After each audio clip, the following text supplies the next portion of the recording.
আসসালামু আলাইকুম প্রিয় খামারি ভাইরা, আজকে আমরা আপনাদেরকে জানাচ্ছি গরমের দিনে কীভাবে মুরগিকে বড় করা যায়, কীভাবে স্টকের জন্য কামানো যায়। বিশেষ করে আমরা দুপুর 12টা থেকে 4টা পর্যন্ত আমরা এই খাবারগুলো বন্ধ করে রাখি, বিশেষ করে খাদ্যপাত্রগুলো উপরে তুলে রাখি। কারণ আমরা এই দুপুরে যদি খাবারটা বন্ধ না করি, ওই গরমে স্টক খাওয়ার সম্ভাবনা বেশি থাকে। কারণ ফ্যান দিলেও আসলে পর্যাপ্ত ফ্যান দিলেও কোনো কাজে আসে না। ওই কারণে খাবারটা বন্ধ রাখা উচিত। খাবারটা বন্ধ রাখলে আমাদের স্ট্রোকের ঝুঁকি কমে যায় এবং মুরগি আর সমস্যা হওয়ার সম্ভাবনা থাকে না।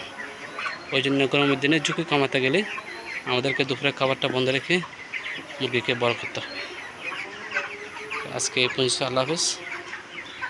পরবর্তী ভিডিওতে নতুন কিছু নিয়ে আমরা হাজির হব। আমাদেরকে লাইক এবং সাবস্ক্রাইব দিয়ে একটু সহায়তা করবেন। আল্লাহ হাফেজ। আসসালামু আলাইকুম ওয়া রাহমাতুল্লাহি ওয়া বারাকাতুহু।